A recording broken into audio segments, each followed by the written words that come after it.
Sénat.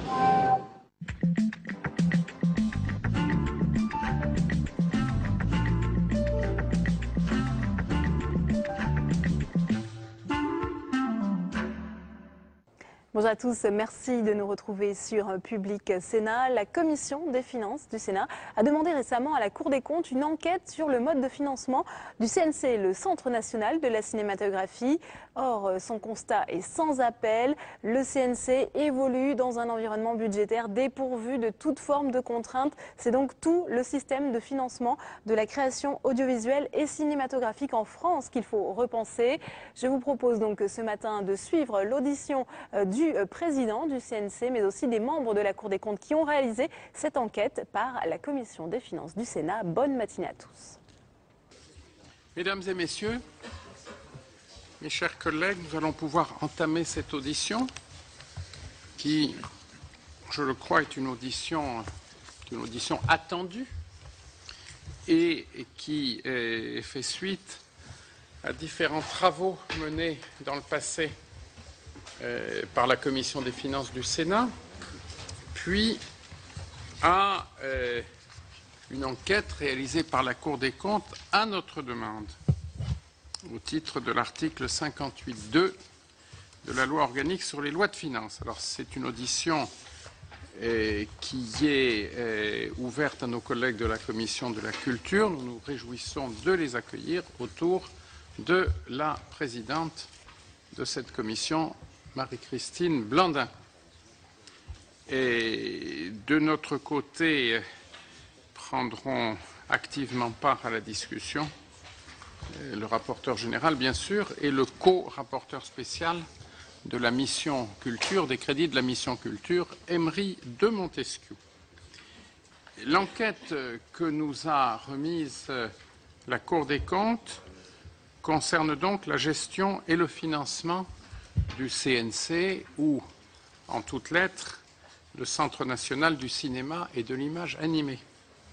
C'est un sujet sensible, car il s'agit d'un domaine d'excellence, d'une grande industrie participant à notre spécificité nationale, mais en même temps, il s'agit d'un bon sujet de politique budgétaire.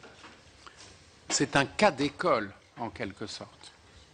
Un cas d'école qui peut illustrer le phénomène que je qualifiais il y a déjà, hélas, un certain nombre d'années, et d'ailleurs sans succès, d'agencisation de l'État, cette tendance de l'État à confier des politiques régaliennes ou leur prolongement à des entités, des établissements publics en particulier, financés par des ressources affectées.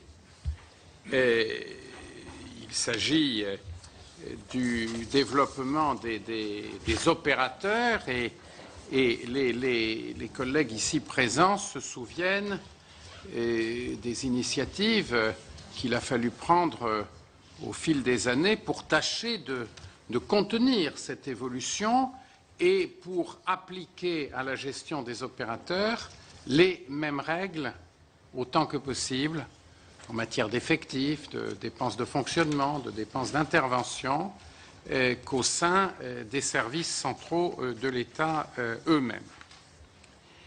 Et notre commission avait donc empiriquement mis le doigt sur un certain nombre de questions qui sont à présent reprises de manière beaucoup plus rationnelle et organisée par la Cour des comptes. Mais je souligne la continuité de nos travaux sur le CNC, travaux animés par les rapporteurs spéciaux, travaux animés par les rapporteurs généraux successifs, puisque c'est un sujet que je m'étais efforcé à l'époque de commencer à débroussailler, et Nicole Bricq avait poursuivi ce travail. J'observe d'ailleurs que dans le projet de loi de finances pour 2013 qui nous est soumis, figure un article 28 qui reprend une idée que j'avais formulée, tandis que l'article 26 du même projet de loi de finances revient sur le dispositif de plafonnement adopté en loi de finances pour 2012. Naturellement, parmi nos questions figure celle de savoir si les 150 millions d'euros dont il s'agit d'écrêtement des ressources du CNC sont bien calculés et s'ils ne serait pas concevable. Alors ici, nous sommes à la commission des finances. La commission de la culture exprimera son point de vue. Nous aurons tendance à nous demander s'il n'est pas possible d'aller un peu plus loin. Mais je ne voudrais pas préjuger du contenu de cette audition. Je remercie particulièrement le président de la troisième chambre, Patrick Lefat, les rapporteurs de la Cour, Antoine Maury et Blandine Sorbe, et le contre-rapporteur, Monsieur Jacques Tournier, puisque la Cour respecte avec scrupule son organisation et ses procédures collégiales. Au titre du Centre national de la cinématographie, nous nous réjouissons de recevoir le président Éric Garando.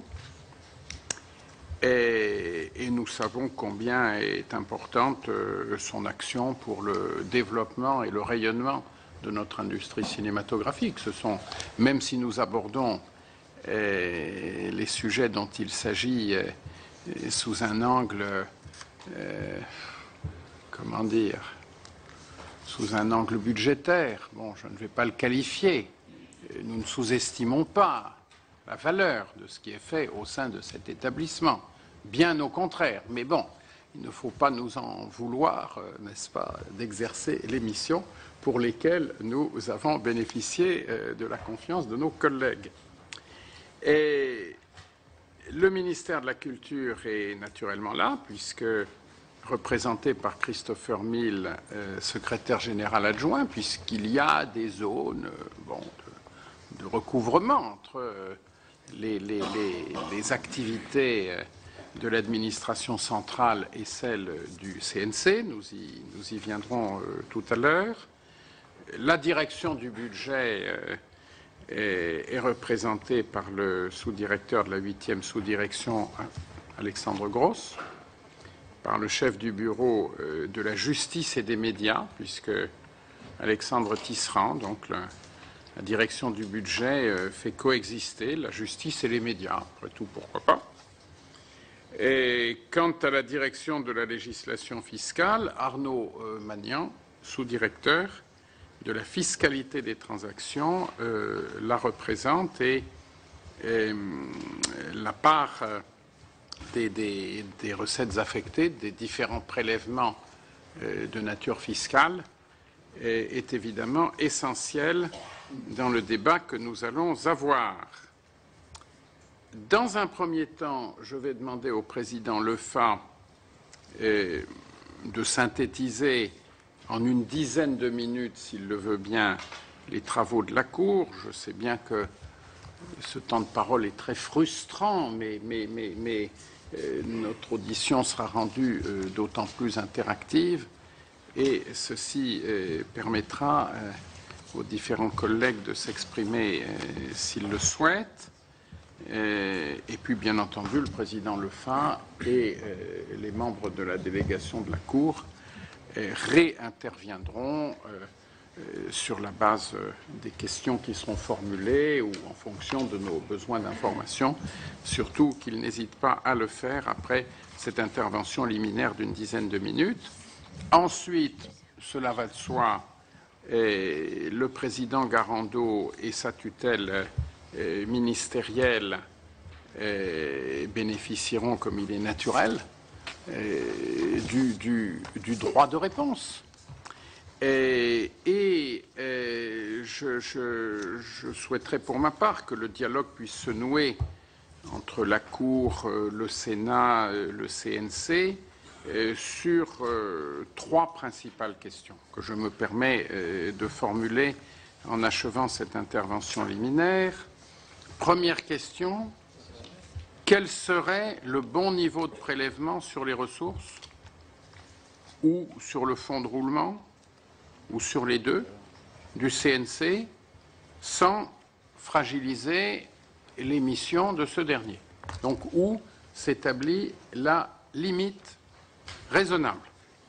Deuxièmement, le modèle économique du CNC, qui a pour principale conséquence d'inciter l'opérateur à programmer des dépenses de manière à utiliser la totalité de ses ressources, et ce modèle économique est-il, question de portée générale, question un peu doctrinale, est-il compatible avec la situation actuelle des finances publiques? Enfin, peut-il y avoir une exception culturelle qui soit à ce point différente des usages, des règles dont la direction du budget est le gardien vigilant, sans cœur, sans âme, comme sa mission le suppose, naturellement.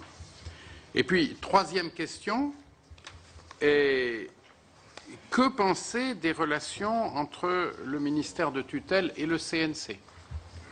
Et la prospérité relative, bon, je mets cela entre guillemets, du Centre national a pu conduire, la Cour nous le dira, à externaliser vers cet opérateur certaines dépenses budgétaires qui n'entrent plus dans les enveloppes du ministère, mais que le ministère assumait jusque-là.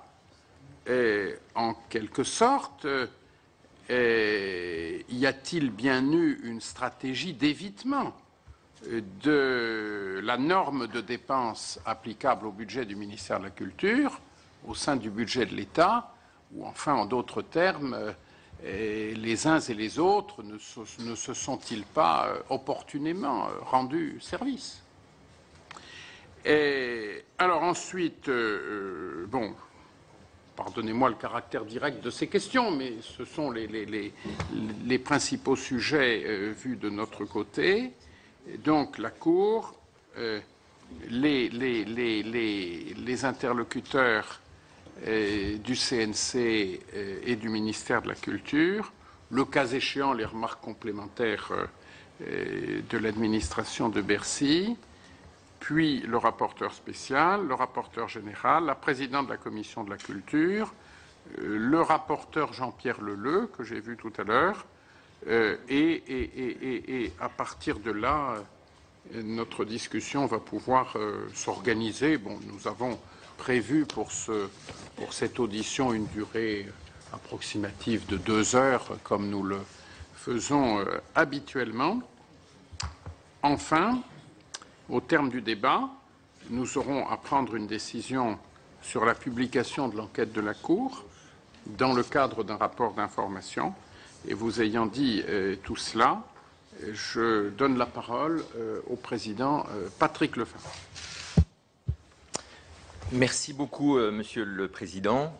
Monsieur le Président, Monsieur le rapporteur général, Madame la Présidente, Mesdames et Messieurs les sénateurs, l'enquête que la Commission des finances a commandée à la Cour et dont j'ai l'honneur de présenter les résultats visait, en accord avec votre rapporteur, d'une part, à porter un jugement sur l'efficacité et l'efficience de la gestion du Centre national du cinéma et de l'image animée dans sa mission de soutien aux filières cinématographiques et audiovisuelles, et d'autre part à apprécier la situation financière de l'établissement et la pertinence de son modèle de financement. Et les 3 questions posées par le Président vont évidemment servir de fil directeur à mon intervention.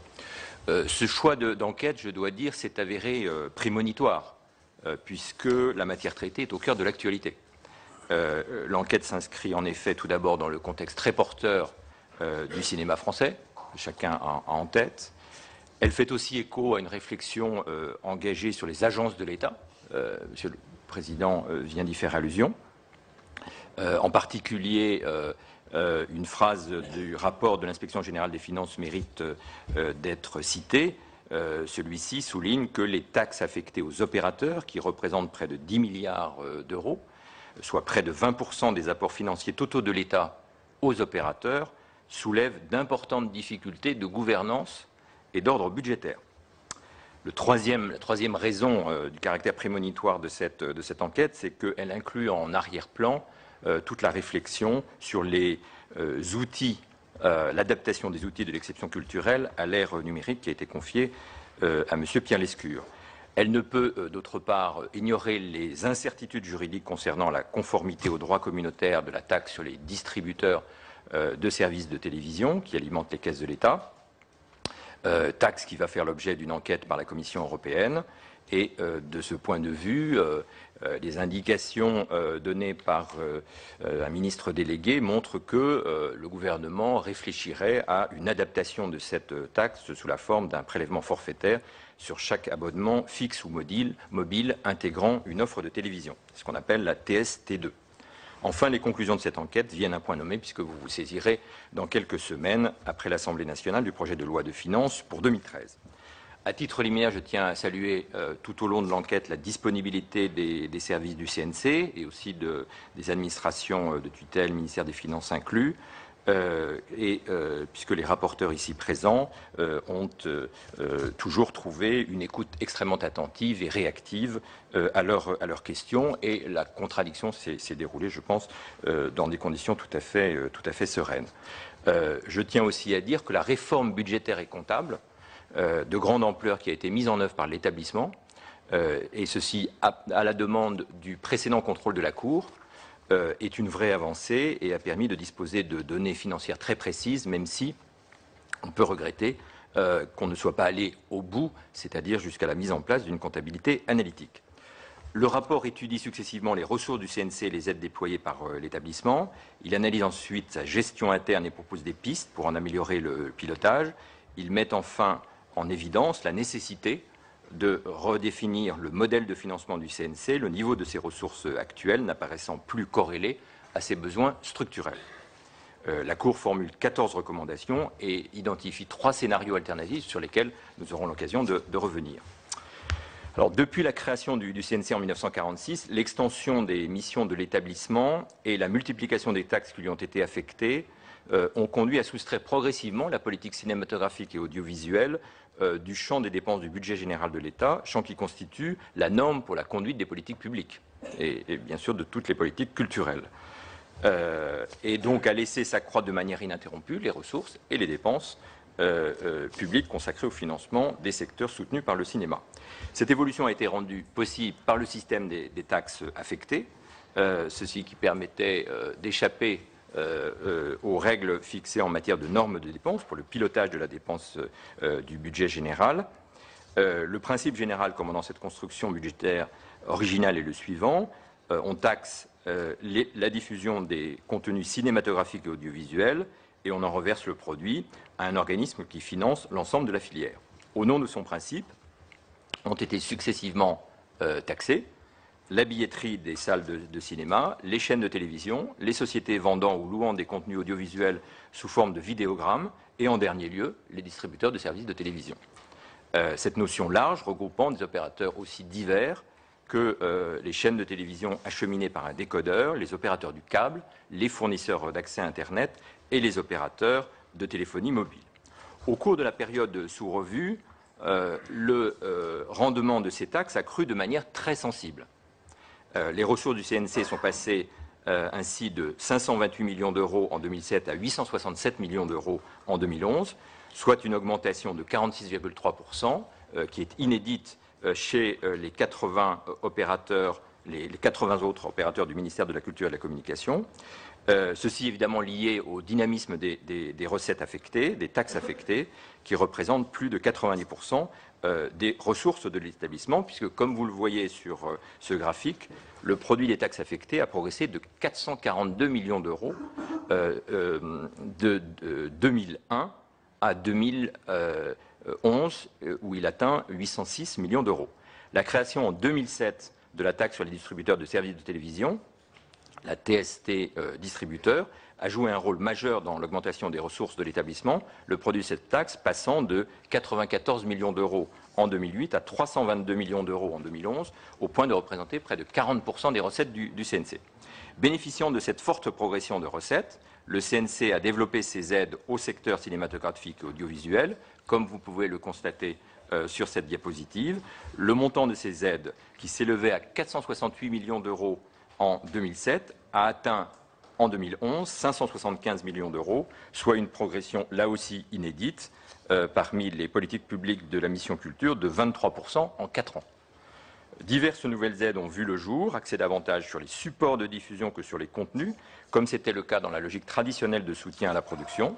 Un vaste plan de numérisation, dont je pense que nous aurons l'occasion de reparler, des salles et des œuvres, a par ailleurs été engagé sur la période 2010-2015, représentant au total près de 372 millions d'euros pour accompagner l'adoption de cette nouvelle technologie de diffusion par les différents maillons de la chaîne du cinéma.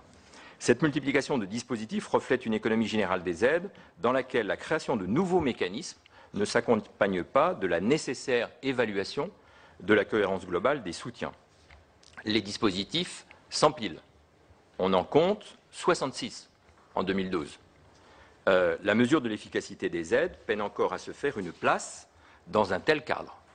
Sauf à accepter sans discussion le postulat selon lequel le dynamisme d'un secteur emporte la nécessité de lui affecter toujours plus d'argent public et donc d'en faire une priorité de politique publique d'un rang supérieur à toutes les autres priorités gouvernementales, la justification d'une telle augmentation continue des aides n'est pas clairement établie.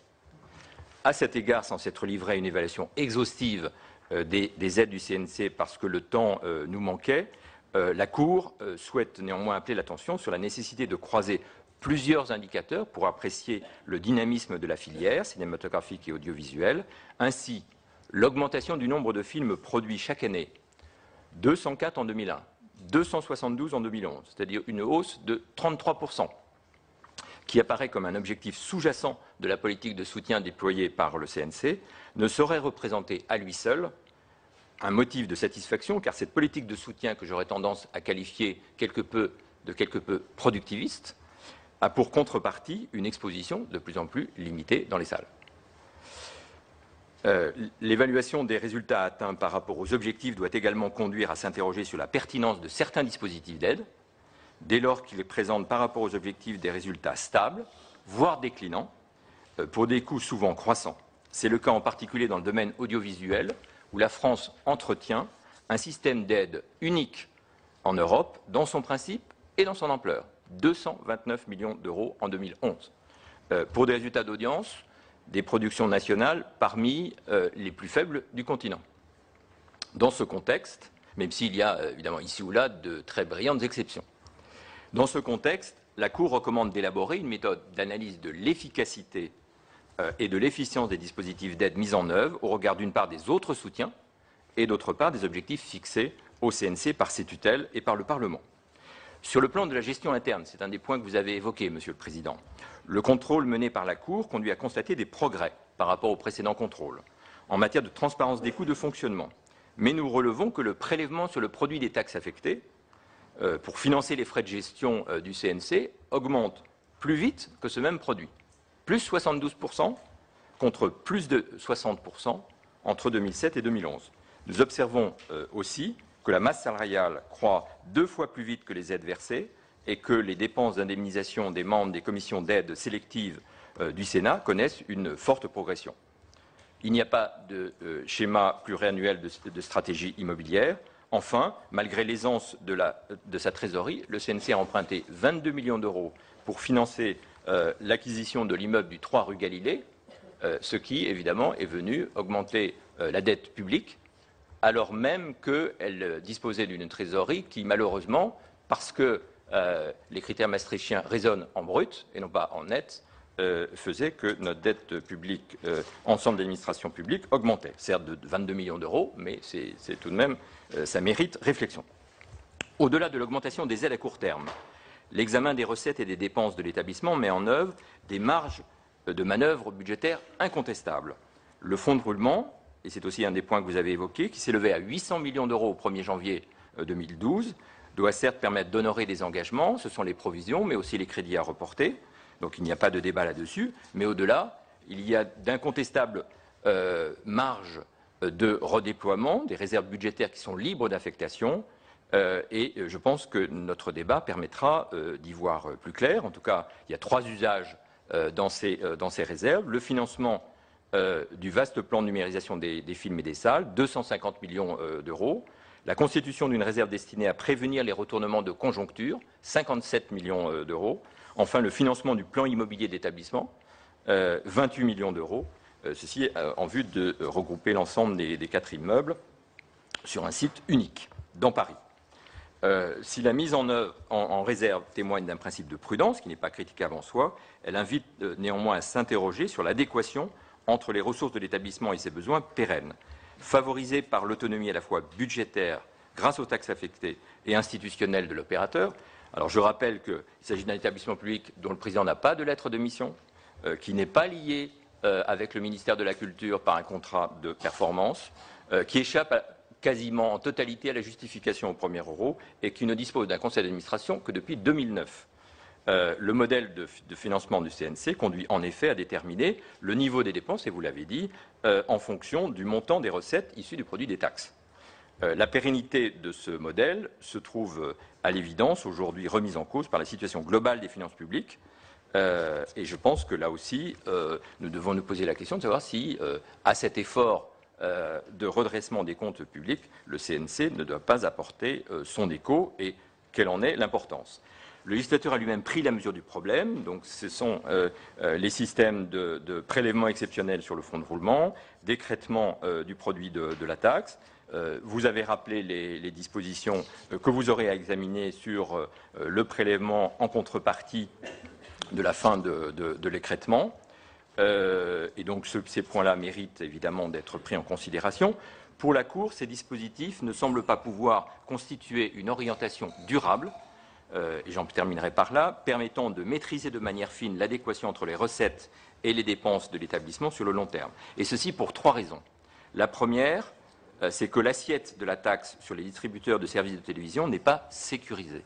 La pérennité de cette taxe est aujourd'hui conditionnée à l'examen de sa nouvelle assiette par la Commission européenne. Et les indications que nous avons, c'est qu'une enquête formelle va être déclenchée dans les prochains jours ou en tout cas prochaines semaines.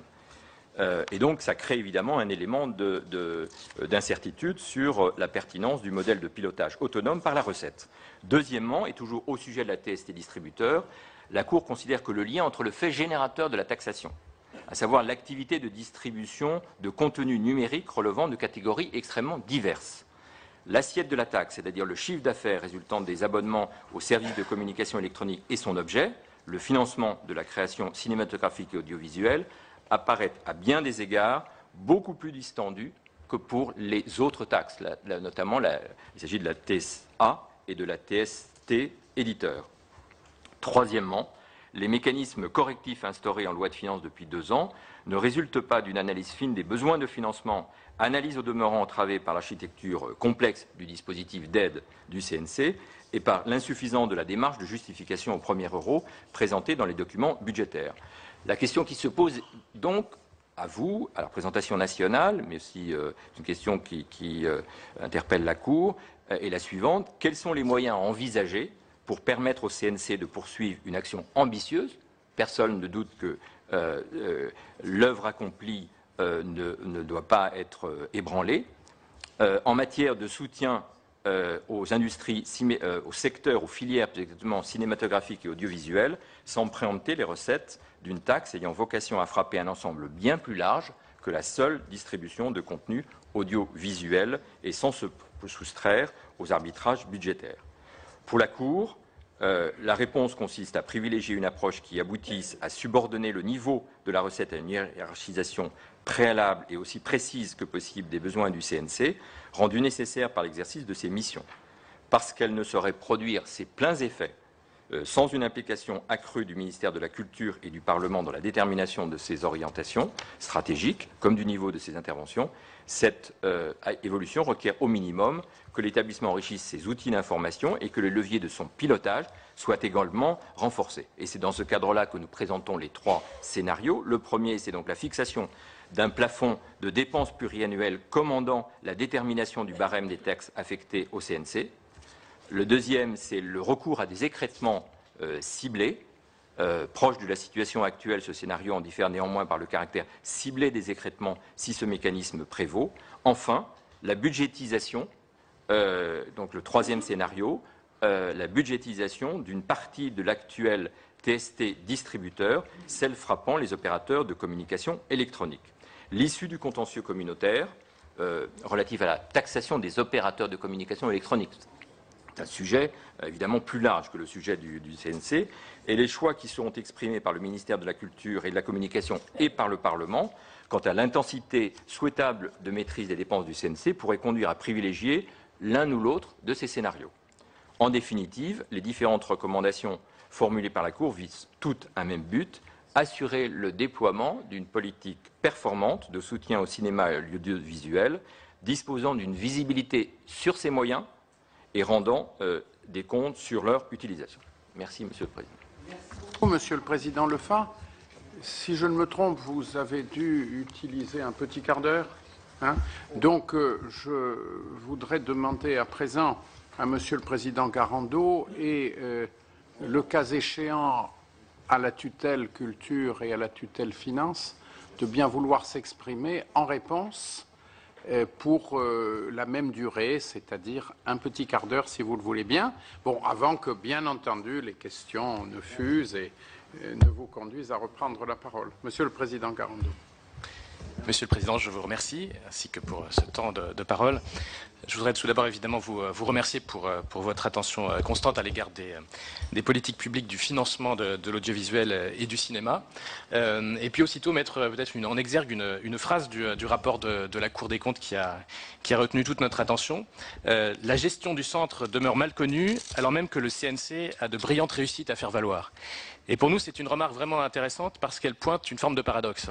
C'est-à-dire que nous avons parfois l'impression que notre modèle et notre brillante réussite sont finalement mieux connus à l'étranger qu'en France.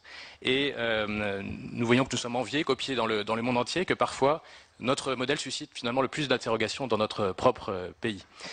Je vais laisser donner quelques exemples de cela. C'est que demain, par exemple, nous recevons M. Youssou N'Dour, qui est ministre de la Culture du Sénégal, et qui veut mettre en place au Sénégal un CNC sur le modèle français, après avoir vu que le CNC marocain, qui était lui-même fondé sur le système français, avait permis au Maroc, finalement, de tirer totalement son épingle du jeu en matière de cinéma. Nous avons eu également des visites aussitôt après la révolution tunisienne du gouvernement tunisien, et nous sommes en train de travailler avec le gouvernement tunisien à mettre en place un CNC en Tunisie sur le même principe que je vais décrire.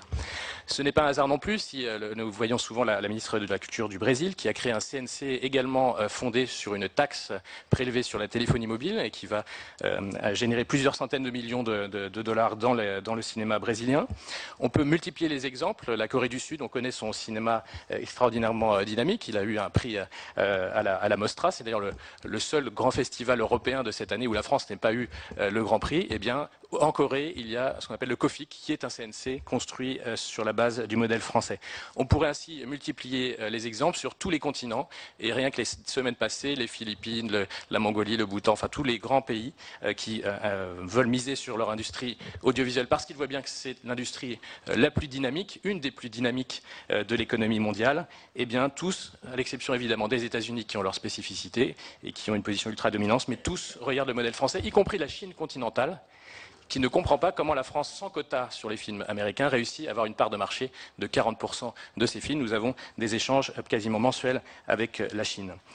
Donc, tous ces exemples montrent qu'évidemment, notre modèle intéresse. Je ne voudrais pas évidemment résumer la réussite française au CNC, mais il est vrai que le CNC est présent, je dirais, aux 3 angles de ce qui forme une forme de triangle magique, qui est le soutien aux films. Et il faut vraiment produire suffisamment de films en quantité pour que la qualité soit là et qu'elle puisse correspondre au goût de tous les publics.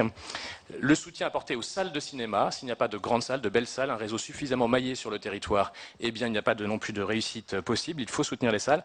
Et puis le public français est un des plus éduqués du monde.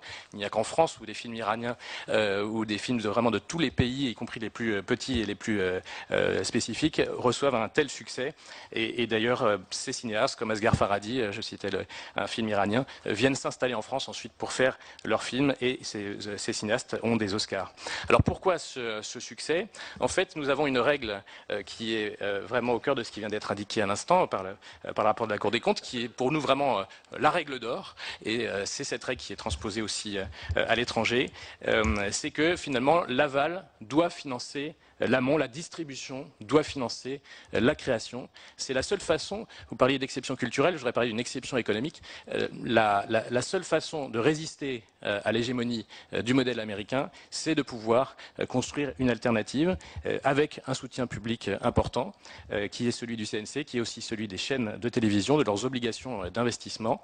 Et comme l'a montré récemment le rapport de Marc Tessier sur la télévision connectée, le changement majeur, qui est aussi probablement aussi important, voire plus important que celui de l'invention de l'imprimerie, la révolution numérique conduit à, nous semble-t-il, et semble-t-il aux auteurs de ce rapport, à renforcer la position du CNC, puisque les autres soutiens traditionnels vont avoir tendance à s'éroder et à s'infléchir. Donc ce que nous avons en France, c'est un modèle en fait d'épargne forcée, en quelque sorte, qui permet de réinvestir dans la création, mais aussi la distribution, la diffusion et l'exportation de ressources prélevées en aval sur une filière, encore une fois, qui est dominée par un marché dominant, qui est le marché américain aujourd'hui, peut-être de d'autres nationalités à l'avenir. Ce lien est d'autant plus fort que l'essentiel des aides, 60% dans le cinéma et 80% dans l'audiovisuel, sont des aides automatiques. Donc vous avez ce phénomène vertueux qui ne coûte rien au budget de l'État, puisque ça a été remarqué, on a même pris des dépenses à la charge du CNC. Et je voudrais donc maintenant, après cet aperçu très général, rentrer un peu dans quelques sujets un peu plus précis. Tout d'abord, rappeler, comme ça a été fait d'ailleurs, que la Cour des comptes a pu valider et saluer les réformes qui ont été engagées par le Centre du cinéma depuis 2004, qui était la date de son précédent rapport.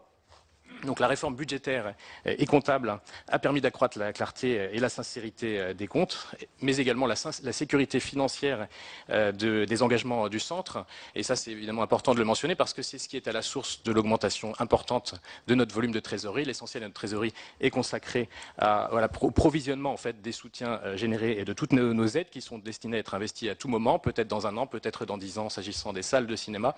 Donc c'est vraiment cette sécurisation, cette démarche très prudente qui a conduit à augmenter très fortement le niveau de notre trésorerie.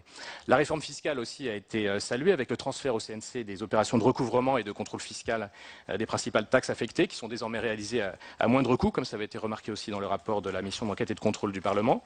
Une réforme de la gestion des personnels qui sont désormais couverts par un statut d'agent public en bonne et due forme.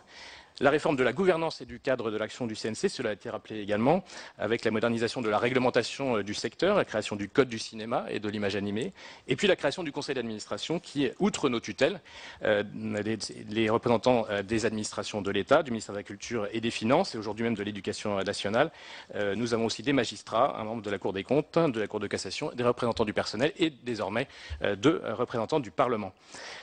Un deuxième point qui concerne un chantier qui est devant nous, c'est le chantier du contrôle de gestion et de la performance des aides. Alors, je dirais que nous avons une succession d'audits externes et de contrôles externes depuis 18 mois, puisque nous avons eu 5 audits, l'inspection des finances, des affaires culturelles et la Cour des comptes, la MEC, et puis aussi des audits ponctuels de la Commission européenne.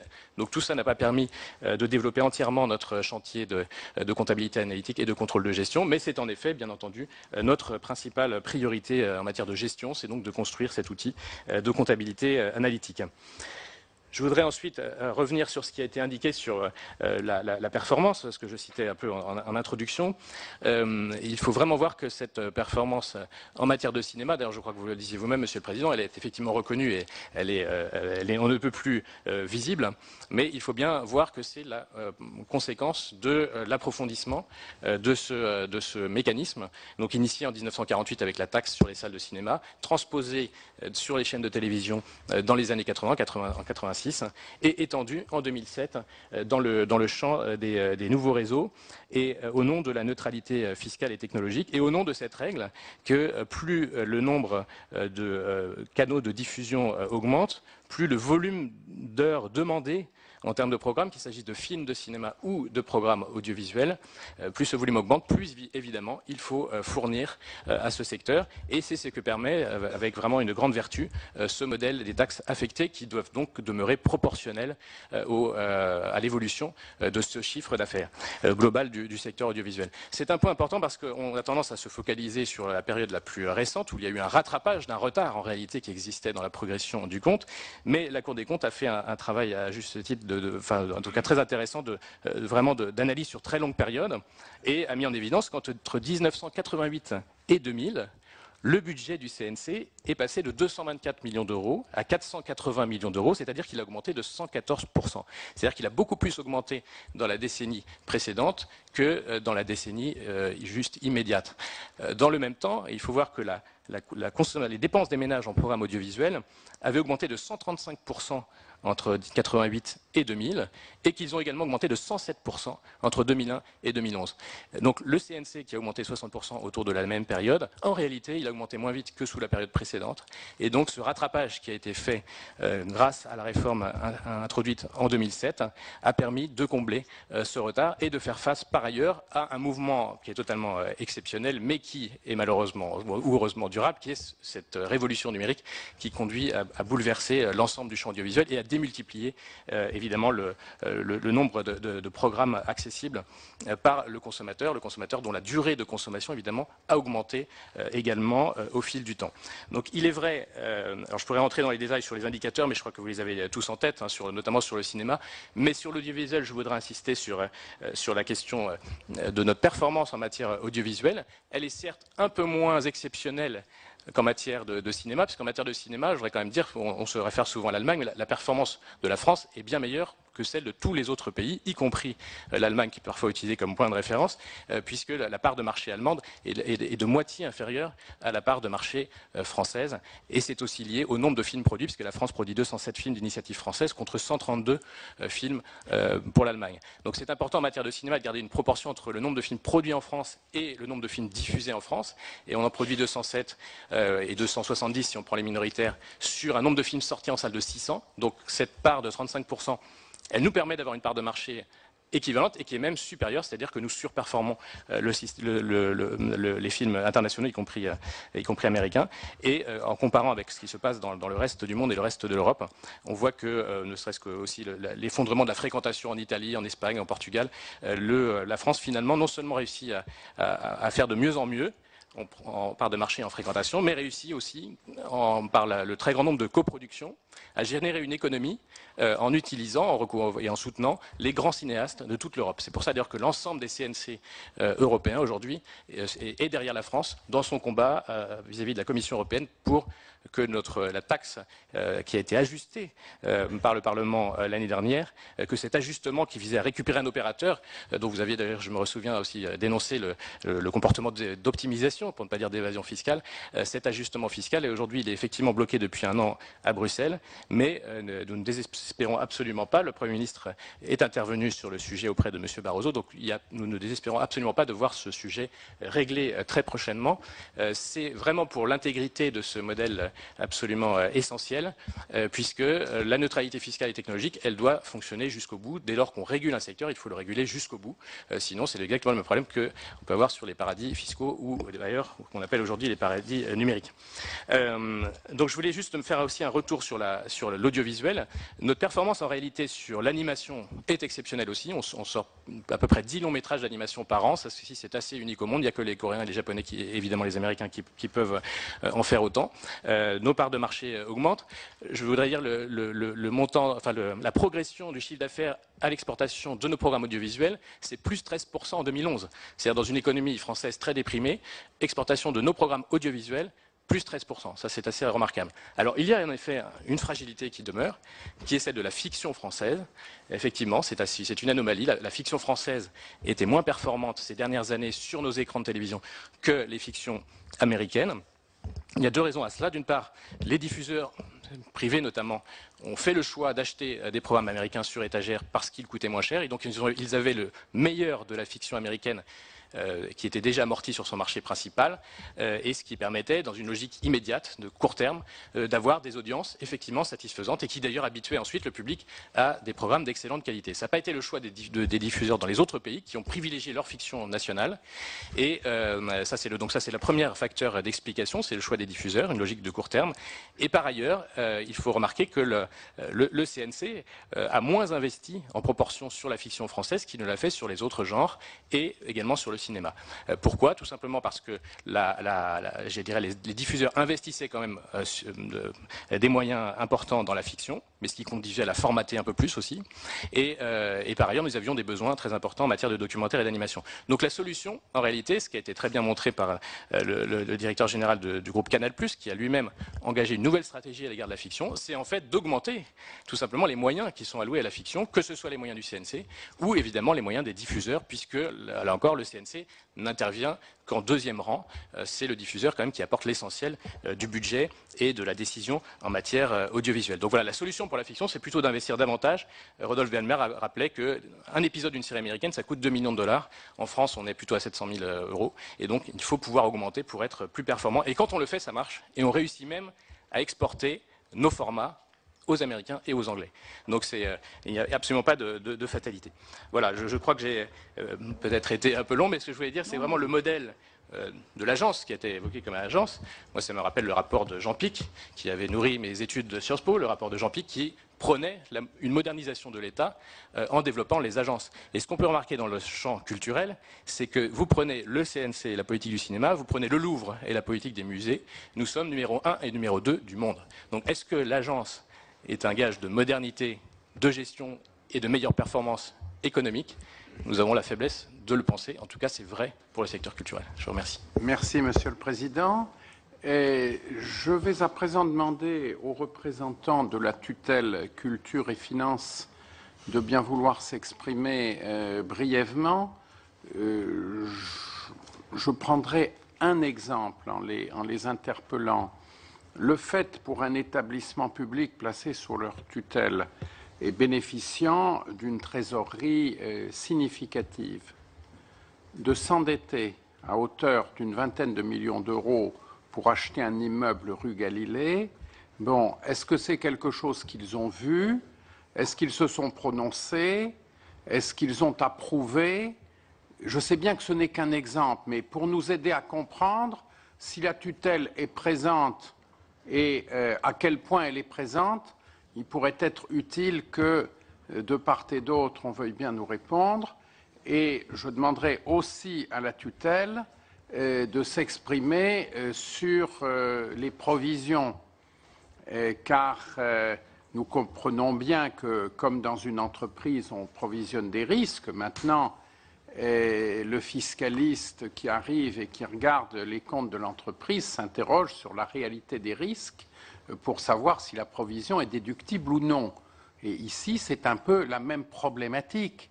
Lorsque le président Garando nous dit peut-être dans 1 an, peut-être dans 10 ans, le risque ou la charge n'apparaissent pas réellement qualifiés ou de caractère certain. Donc, je voudrais que la tutelle puisse nous dire l'analyse qu'elle fait des provisions qui sont placées en contrepartie de la trésorerie dont nous avons vu qu'elle est significative, sinon assez abondante. Et enfin, est-ce que la tutelle pourrait nous dire si elle est en accord avec le propos que nous avons entendu, ça ne coûte rien au budget de l'État? Est-ce que vous partagez cette vision des choses? Donc, Monsieur Culture, Monsieur Budget, auriez-vous la bonté de bien vouloir vous exprimer? Et ensuite, nous... Vous n'avez rien laissé, Monsieur le Président. Oh, vous avez 3 pages de questions, cher rapporteur spécial, qui sont toutes excellentes. Merci, Monsieur le Président.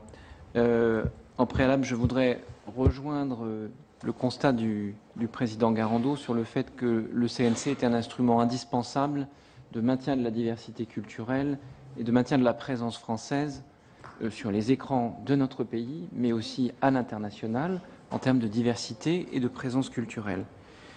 Je vais me permettre de répondre assez rapidement aux questions que vous posez, Monsieur le Président. Tout d'abord sur la stratégie immobilière du CNC. Nous avons été informés de la stratégie d'acquisition du CNC portant sur l'immeuble de la rue Galilée. Il faut savoir que nous sommes en ce moment en discussion avec le CNC, la Cour l'a rappelé, sur un schéma prévisionnel de stratégie immobilière qui doit nous permettre normalement de faire évoluer les implantations du Centre national du cinéma.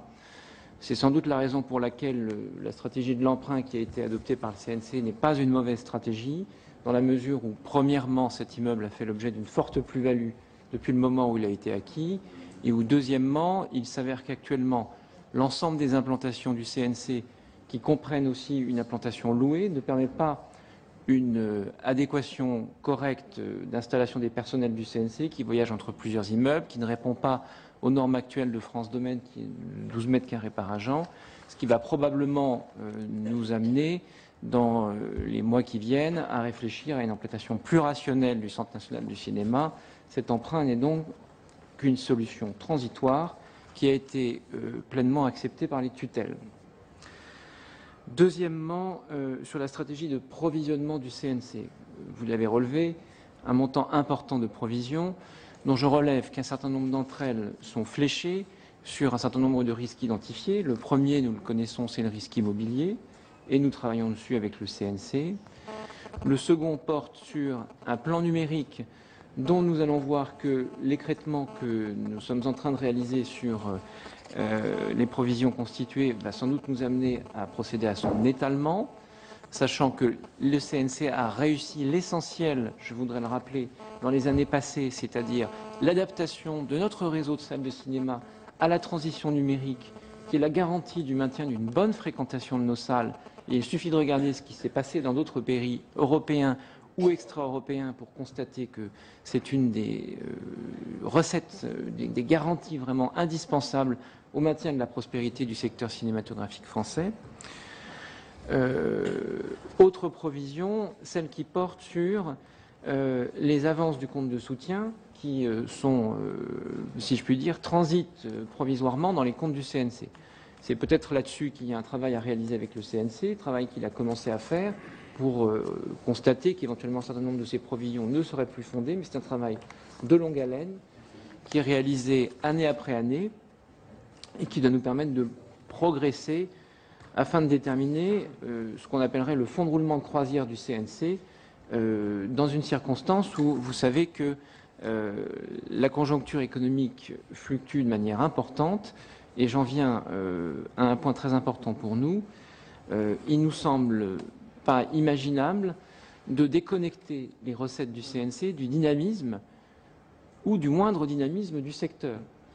Autrement dit, si on regarde les trois scénarios qui sont envisagés par la Cour et que je me permets de reprendre, un plafonnement des dépenses du CNC, s'il pouvait être envisagé éventuellement sur une partie des dépenses qui ont été prises en charge par le CNC pour un certain nombre d'établissements publics qui participent du rayonnement du cinéma, comme la Cinémathèque, comme l'école de cinéma, la FEMIS, ne peut pas être envisagé pour les dépenses du compte de soutien qui répondent nécessairement à la dynamique du secteur. Pour les dépenses sélectives, c'est une autre question et à mon avis, elle est beaucoup plus liée à la question du suivi de la performance de l'établissement et de la performance des aides, question qui a été soulevée par la Cour des comptes et sur laquelle le président Garandot a commencé à apporter des réponses en termes d'adaptation et de rationalisation du système d'aide. Vous ne voulez pas arbitrer les dépenses. Ça, c'est pas possible. Nous ne souhaitons pas arbitrer les dépenses. Vous ne souhaitez pas arbitrer les dépenses. D'accord. Il en est bien pris note. Nous ne souhaitons pas arbitrer les dépenses. Je permets de préciser notre pensée. Nous ne souhaitons pas arbitrer les dépenses. Très bien. Très bien. Non, non, mais c'est clair. Nous avons besoin d'un peu de clarté dans un sujet complexe. Nous ne souhaitons pas arbitrer les dépenses automatiques. Bon. Nous avons bien compris. Hein. Alors, je pense que vous étiez arrivé à peu près au terme. Hein. Alors, je me tourne vers le budget pour qu'il réagisse donc rapidement, cursivement. Vous reprendrez la parole au fur et à mesure de l'audition. Est-ce que vous partagez l'approche de la tutelle culture? Faites-nous un peu participer à vos débats. Ça nous intéressera Hein, on aura le sentiment d'être dans la réalité, pas dans la fiction. Même si c'est une fiction française de qualité, hein, dont nous sommes coproducteurs.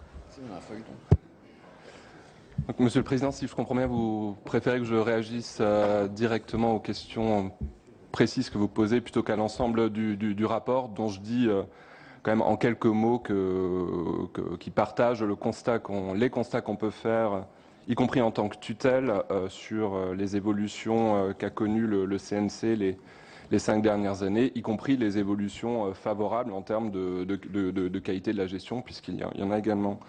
Donc vous avez posé un certain nombre de questions. La première sur le projet immobilier. Alors tout d'abord sur l'opportunité de cet achat, comme l'a dit mon collègue de la culture, il a été approuvé souvent par les tutelles, mais aussi par France Domaine, puisqu'il semblerait, enfin je ne peux pas parler en leur nom, mais qu'il y avait une opportunité effectivement financière et immobilière à acquérir. Mais votre question portait plutôt sur l'opportunité d'un emprunt. Alors déjà, je vais prendre la question déjà autrement. Aujourd'hui, ça ne serait absolument plus possible. Au titre de l'article 12 de la loi de programmation des finances publiques, le CNC étant une administration publique et un organisme divers d'administration centrale, il ne serait plus possible de s'endetter auprès d'un établissement de crédit, sauf pour des motifs de trésorerie. Bon, néanmoins, cette règle est entrée en application tout début 2011, donc postérieurement au projet dont il est question. Vous connaîtrez que le bon sens préexistait à cette loi, qu'un établissement qui a une trésorerie longue et qui peut effectuer un portage court, il peut se financer sur sa trésorerie, il n'a pas besoin d'aller trouver la banque. Alors, si justement cette règle a été mise en place, qui est une nouvelle règle de gouvernance des finances publiques, c'est que parfois on a besoin de règles juridiques pour affirmer ce qui effectivement peut répondre du bon sens. Je crois que la Cour fait un certain nombre de développements sur le sujet, donc peut-être qu'ils pourront vous éclairer, mais je crois que la Cour des comptes souligne notamment que la valeur des biens immobiliers et leur valeur potentielle en cas de cession pourrait permettre à elle seule de financer un nouveau projet immobilier, mais qui reste à définir. Et par ailleurs, il y a les réserves immobilières. Donc c'est vrai qu'il y a un certain nombre de ressources qui existent, et en plus de l'emprunt qui aurait pu être mobilisé pour un projet immobilier. Donc voilà sur ce premier point.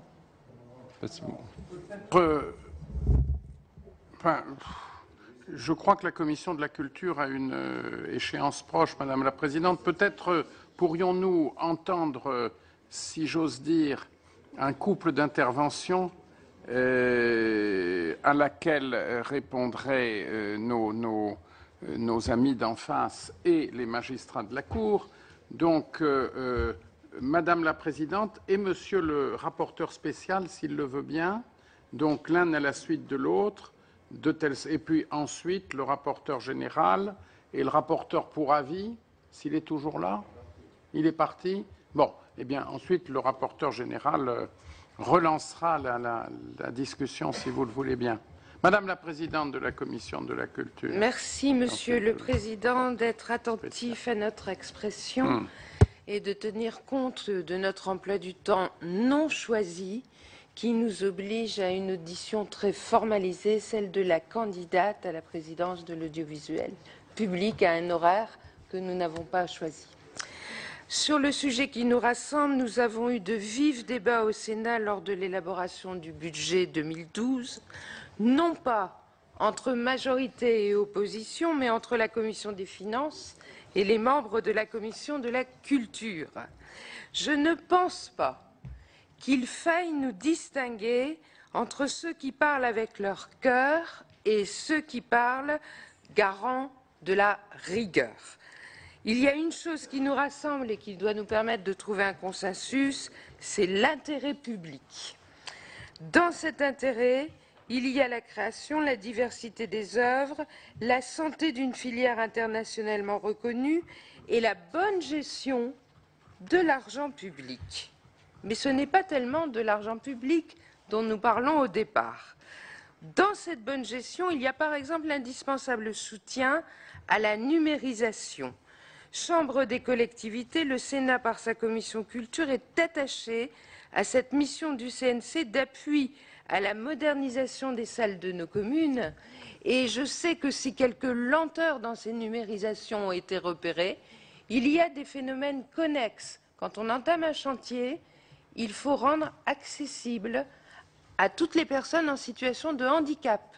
Ce sont des surcoûts qui, quelquefois, font ralentir la motivation des communes à pouvoir utiliser l'argent disponible au CNC.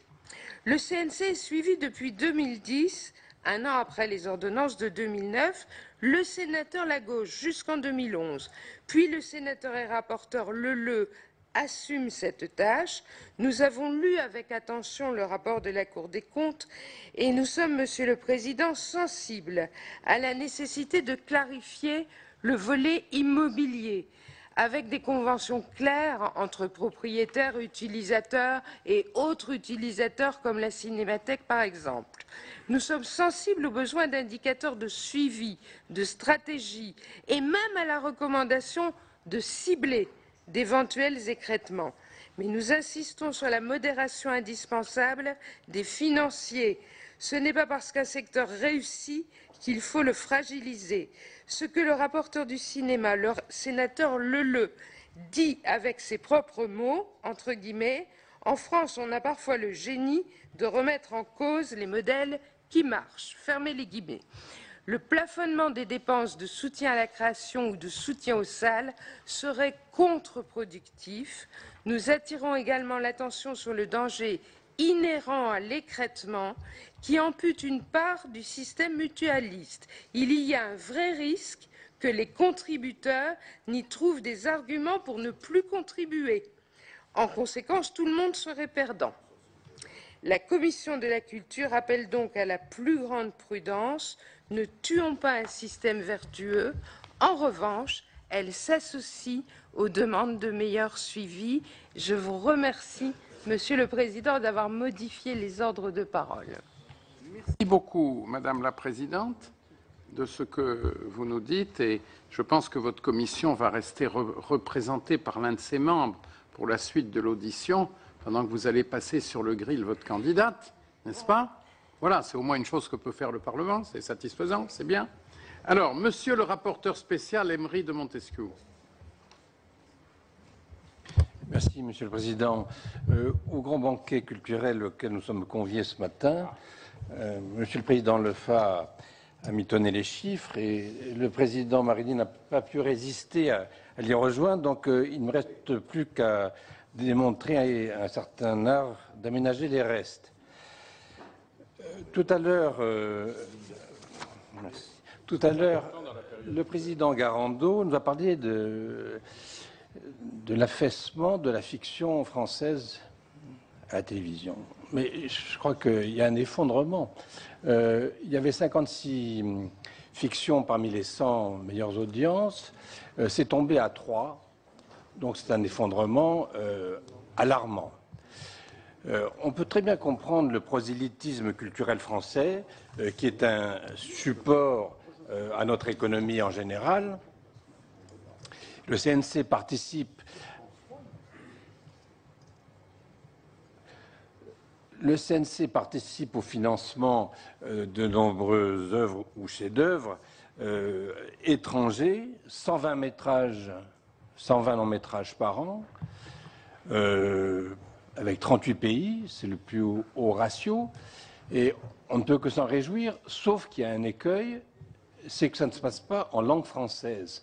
Donc je ne vois pas quel est le support que ça peut représenter pour notre langue ou pour l'économie en général.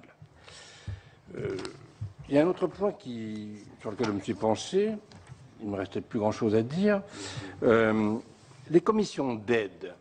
La Cour a remarqué que la gestion des ressources humaines était globalement maîtrisée, mais il y a une augmentation de la masse salariale et les commissions d'aide a de plus en plus de collaborateurs.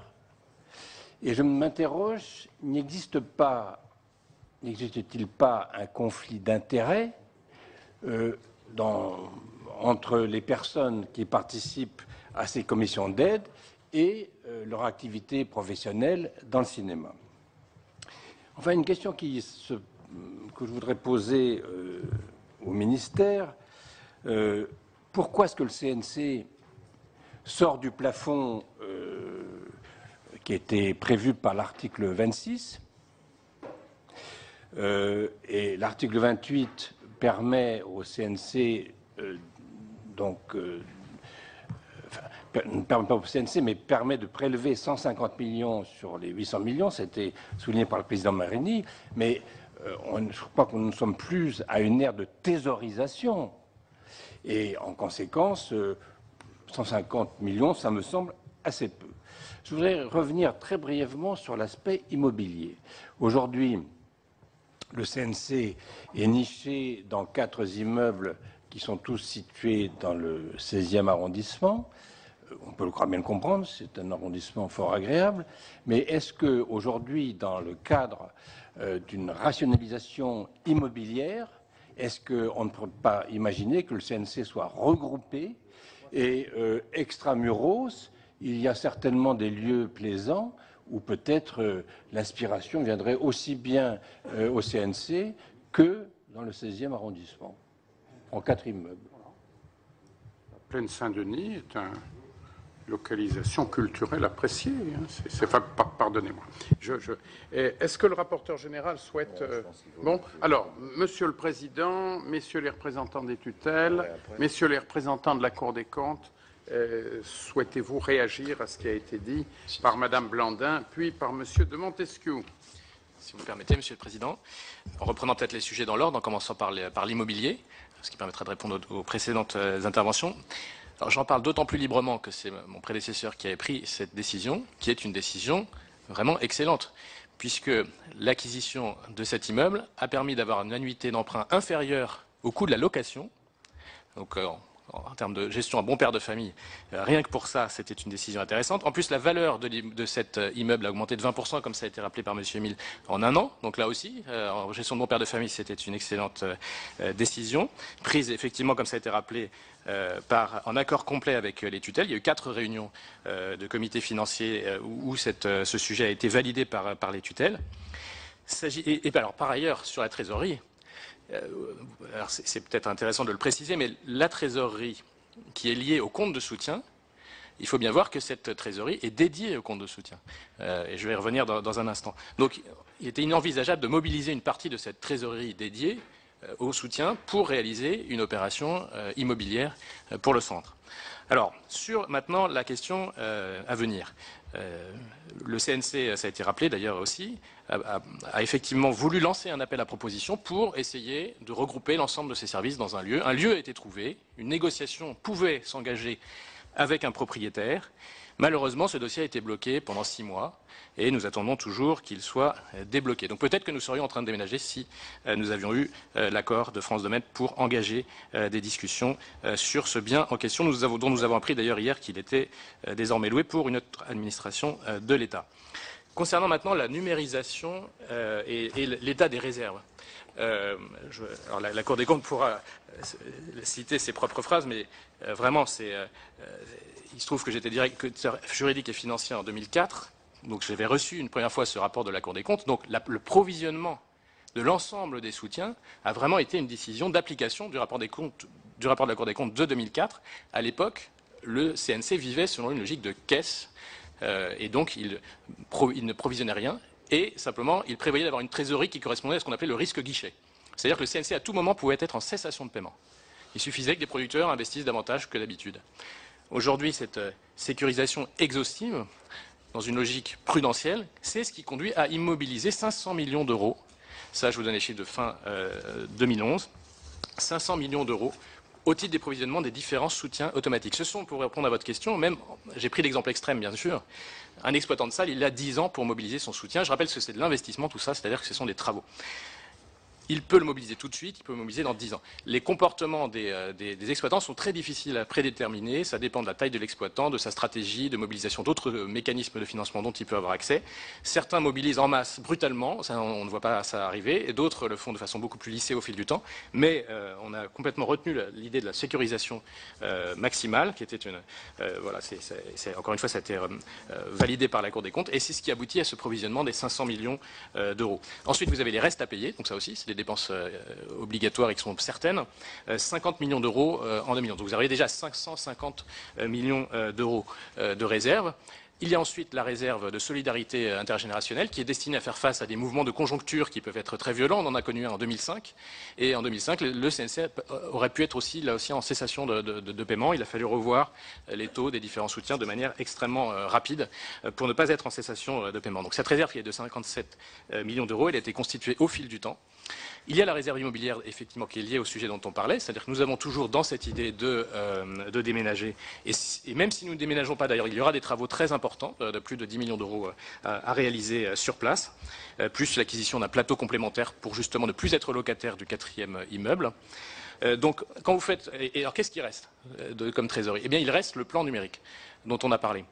Alors, ce plan numérique, ce sont les salles, les œuvres. Sur les salles, il faut bien voir que si le CNC n'avait pas investi une centaine de millions d'euros sur... 100 millions par an, c'est non, le 100 millions rythme sur de dépenses. On est entre... Le plan Vous n'est pas dépensez terminé. combien chaque année, Monsieur le Président, Eh bien, nous serons... sur la numérisation? La numérisation des